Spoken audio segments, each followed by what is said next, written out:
দেখেন মাত্র 4 দিন আগে ট্রাম্প সফর করে গেল চীনে, এবং চীন সফরের আগেই এইটা নিয়ে অনেক কথাবার্তা হচ্ছিল যে এই চীন সফরের পরেই বোঝা যাবে ইরানে যে যুদ্ধটা চলতেছে, আমেরিকা যে যুদ্ধটা চাপা দিচ্ছে ইরানের উপর, সেই যুদ্ধের সিজফায়ারটা ভেঙে আবার নতুন করে যুদ্ধ তৈরি হবে কিনা ইসরায়েল এবং আমেরিকার সাথে ইরানের। এরপরে মাত্র 4 দিনের মাথায় কিন্তু ট্রাম্প চীন সফরের মাত্র 4 দিন হয়েছে, এর মধ্যে কিন্তু রাশিয়া থেকে পুতিন গিয়ে চীনে হাজির। এবং আজকে চীনের সাথে 21টা চুক্তি হয়েছে নতুন করে রাশিয়ার।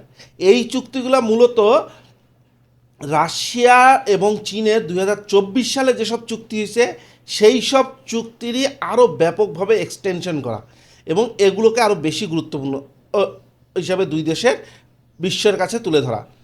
এর অন্যতম প্রধান চুক্তিটা কোনটা জানেন? যেটা হচ্ছে flagship strategic and political declaration. এটা কিন্তু জয়েন্ট ডিক্লারেশন দিয়েছে রাশিয়া এবং চীন।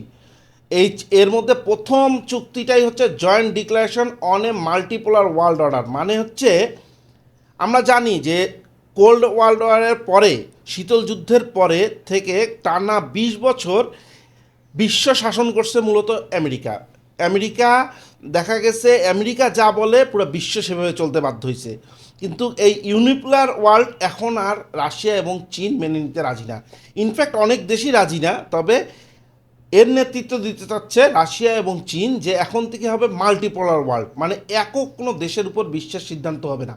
এখন বিশ্বের প্রত্যেকটা আলাদা দেশের সার্বভৌমত্বকে অগ্রাধিকার দিয়ে নিজের দেশের সিদ্ধান্ত নিজেরা নেবে। এবং মাল্টিপোলার মানে হচ্ছে বিভিন্ন অঞ্চলভিত্তিক দেশগুলো তারা হচ্ছে ওয়ার্ল্ড অর্ডার চালাবে। আরেকটা এক্সটেনশন অফ ল্যান্ডমার্ক ফ্রেন্ডশিপ ট্রিটি, এটাও একটা গুরুত্বপূর্ণ। কারণ কেন, 2001 সালে রাশিয়া এবং চীনের মধ্যে গুড নেইবার লাইন্স নামে একটা চুক্তি হয়েছিল, যেটা হচ্ছে দুই দেশের সীমান্তর মাধ্যমে সীমান্তবর্তী দুই দেশের মধ্যে খুব ভালো বন্ধুত্বের উপর একটা ব্যাপক আকারের চুক্তি আছে 2001 সালে। এই চুক্তিটাকেই কিন্তু আবার এক্সটেনশন করলো। আরেকটা আছে 100% ন্যাশনাল কারেন্সি ট্রেড সেটেলমেন্ট। এইটাও কিন্তু গুরুত্বপূর্ণ। কারণ কেন, ডিডলারাইজেশনের ক্ষেত্রে এটা ব্যাপক আকার নেবে। হচ্ছে চায়না এবং রাশিয়া এখন থেকে রাশিয়ার রুবেল এবং চীনের ইয়ানকে অগ্রাধিকার দিবে ব্যবসায়িক ক্ষেত্রে। এই বিষয়ে একটা চুক্তি হয়েছে। আর লজিস্টিক সাপোর্ট এবং দুইটা দেশকে পারস্পরিক সহযোগিতার ক্ষেত্রেও চুক্তি হয়েছে। Energy security and nuclear acceleration, এই জিনিসটাও কিন্তু গুরুত্বপূর্ণ। সেটা হচ্ছে চীন সম্পূর্ণ জ্বালানি আমদানি নির্ভর দেশ, এবং রাশিয়ার সাথে তাদের একটা ব্যাপক চুক্তি আছে গ্যাস এবং এলএনজির উপর। নতুন আরেকটা সাইবেরিয়া 2 পাইপলাইন হচ্ছে ফাস্ট ট্র্যাকে ফেলছে হচ্ছে রাশিয়া এবং চায়না এই চুক্তির মাধ্যমে। এটা দ্রুত সম্পাদন করার জন্য এটা হচ্ছে আজারবাইজান হয়ে এই রোডটা আসবে। নিউক্লিয়ার পাওয়ার এক্সপানশন, এই বিষয়টা গুরুত্বপূর্ণ। কারণ কেন, রাশিয়া পারমাণবিক শক্তিধর দেশ হিসাবে বিশ্বের সবচেয়ে 1 নম্বরে, আমেরিকার থেকে উপরে পারমাণবিক যেসব ম্যাটেরিয়ালস আছে সেগুলো উৎপাদনের ক্ষেত্রে। ইভেন এত নিষেধাজ্ঞার পরেও কিন্তু একটা জিনিস মনে রাখবেন, আমেরিকাও কিন্তু ইউরেনিয়াম আমদানি করে রাশিয়া থেকে। এই রোসাটমের আন্ডারে চীনের যেসব পারমাণবিক চুল্লি চালু আছে সেগুলোকে আরও উন্নতকরণ এবং আরও এক্সপানশনের একটা চুক্তি করা হয়েছে। ট্রান্সপোর্ট, ইনফ্রাস্ট্রাকচার অ্যান্ড কালচারাল ডিপ্লোমেসির ক্ষেত্রেও গুরুত্ব আরোপ করছে এই 21টা চুক্তির মধ্যে। যেমন হচ্ছে আপনাদেরকে বলি, 2024-25 ছিল চীন রাশিয়ার মধ্যে সাংস্কৃতিক বর্ষ হিসাবে 2 বছর পালন করছে। আর আগামী 2026 এবং 27 সাল পর্যন্ত তারা পালন করবে হচ্ছে এডুকেশন ইয়ার হিসাবে। মানে Russia China years of education. সংস্কৃতি 2 বছর পালন শেষ, এখন এডুকেশনের উপর লেনদেন। মানে তাদের স্টুডেন্টরা এখন ফ্রি ভিসায় এক দেশ আরেক দেশে যাইতে পারবে। এই ধরনের সুযোগ সুবিধা করা হয়েছে। দেখেন, একটা জিনিস মনে রাখবেন, ইরান বিষয়টা রাশিয়া এবং চীন দুইটা দেশের জন্যই গুরুত্বপূর্ণ। রাশিয়াকে যদি ইউক্রেন যুদ্ধ জয়লাভ করতে হয়, বা রাশিয়াকে তার সার্বভৌমত্ব বা তার আশেপাশের দেশগুলোর থেকে নিরাপদ থাকতে হয়, তাহলে ইরানকে এই যুদ্ধে জিততে হবে।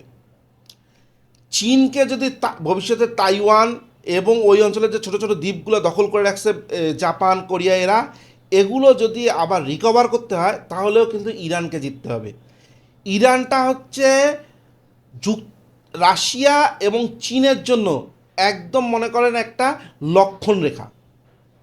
ইরান যদি হেরে যায় এই যুদ্ধে, মধ্যপ্রাচ্যে যদি আমেরিকা একদম 100% তাদের হোল্ড নিয়ে নিতে পারে, সেই ক্ষেত্রে কিন্তু পরবর্তী টার্গেট হবে চীন, পরবর্তী টার্গেট হবে রাশিয়া। এটা রাশিয়াও খুব ভালো বুঝে, চীনও খুব ভালো বুঝে। তাইওয়ানের স্বপ্ন আর চীনকে দেখতে হবে না, রাশিয়াকে ইউক্রেনের স্বপ্ন দেখতে হবে না। তখন দেখা যাবে যে ইউক্রেনও ন্যাটোভুক্ত হয়ে যে রাশিয়ার নাকের ডগার উপর ফোনা তুলছে, এবং তাইওয়ান দেখা যাবে যে একদম আমেরিকা যে কোনো সময় স্বীকৃতি দিয়ে দেবে যদি ইরানের সাথে আমেরিকা জিতে যায়। এটা মনে রাখবেন। তার থেকেও বড় কথা কি, যদি ইরান হেরে যায় তাহলে বিশ্বের জ্বালানি সেক্টর এককভাবে নিয়ন্ত্রণে চলে যাবে হচ্ছে আমেরিকার হাতে। সেই ক্ষেত্রে চীনকে কিন্তু একদম উঠবস করা ছাড়তে হবে। শুধু রাশিয়ার তেল এবং গ্যাস দিয়ে চীন চলবে না, এই জন্য কিন্তু রাশিয়া এবং চীনকে ইরানকে সমর্থন দিতে হবে।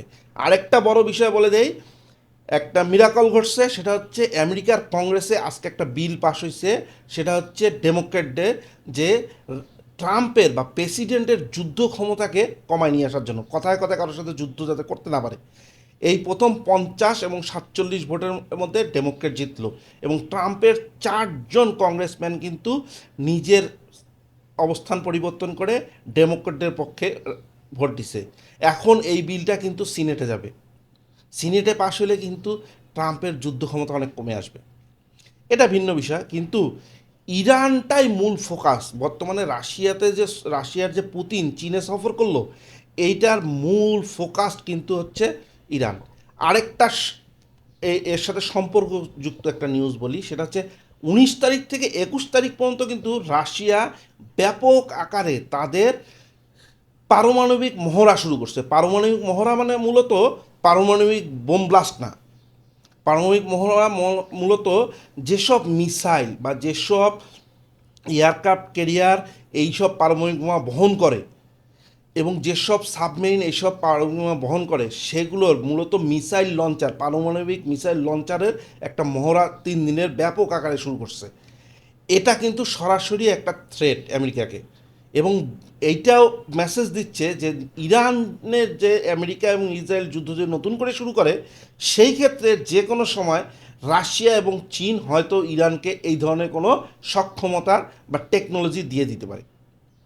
পাশাপাশি তৃতীয় বিশ্বযুদ্ধের জন্য তৈরি রাশিয়া এবং চীন, এই মেসেজটাও কিন্তু যাচ্ছে, এটা বুঝতে হবে। হঠাৎ করে 3 দিনের পারমাণবিক মহড়া শুরু করে দিচ্ছে রাশিয়া, এবং সেটা ব্যাপক আকারে দেখা যাচ্ছে বিভিন্ন ভিডিও, বিভিন্ন সংবাদ মাধ্যমে, যে এর ব্যাপ্তি বিশাল পরিমাণে, এবং এর মধ্যে যুদ্ধ বিমান, পারমাণবিক শক্তিচালিত সাবমেরিন, তারপরে তাদের এয়ারক্রাফট ক্যারিয়ার রাশিয়ার সব অংশগ্রহণ করতেছে হচ্ছে এই পারমাণবিক মহড়ার মধ্যে। এটা কিন্তু মারাত্মক অ্যালার্মিং বিশ্বের জন্য। এটা মাথায় রাখবেন যে ইরানকে সহযোগিতা করা ছাড়া চীন এবং রাশিয়ার আসলেই কোনো অল্টারনেটিভ নেই। আপনারা মনে করবেন না যে শুধুমাত্র ইরানকে বন্ধুত্বের জন্য হচ্ছে সাপোর্ট করতেছে চীন বা রাশিয়া।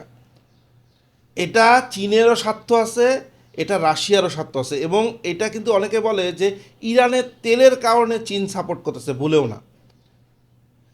তেল একটা বিষয়, কিন্তু চীনের নিজের স্বার্থ, চীনের নিজের স্ট্র্যাটেজিক বা সার্বভৌমত্বের জন্য ইরানকে সাপোর্ট করা ছাড়া চীনের কোনো বিকল্প নাই। রাশিয়ার নিজের স্বার্থ, রাশিয়ার ভবিষ্যৎ স্বার্থের কারণে ইরানকে সমর্থন করা ছাড়া তাদের কাছে আসলে কোনো অল্টারনেটিভ নেই। আজকে ইরান যদি হেরে যায়, তাহলে নিশ্চিত থাকেন যে চীন আর বিশ্ব শক্তি, বিশ্বের পরাশক্তি বা 1 নম্বর শক্তি হওয়ার স্বপ্ন শেষ। রাশিয়ার অবস্থা শেষ ইউক্রেনে। তখন আমেরিকা হামলায় পড়বে, নেক্সট টার্গেট হবে তাইওয়ান চীনের জন্য, এবং ইউক্রেনে দেখা যাবে যে আরও ব্যাপক আকারে সহায়তা শুরু করে দিচ্ছে আমেরিকা, অথবা দেখা যাবে যে ইউক্রেনকে হুট করে ন্যাটোর ভিতরে নিয়ে নিছে। একটা জিনিস মনে রাখবেন, আজকে ইউরোপের দেশগুলা হয়তো সাধু সাজতেছে, আজকে হয়তো আমেরিকার সাথে তারা ওই ইরানে হামলার জন্য নিন্দা জানাচ্ছে, বা স্পেন, ইতালি এরাও আমেরিকার বিপক্ষে যাচ্ছে। এগুলো হচ্ছে একটা আইওয়াশ, উপরের একটা ফ্রেমওয়ার্ক। আজকে ভুল করে যদি যখন রাশিয়া বা চীন বিষয়গুলো আসবে, তখনই দেখবেন ইউরোপ টুস করে যায় আমেরিকার কোলে উঠে গেছে। এটা রাশিয়াও খুব ভালো জানে, চীনও খুব ভালো জানে।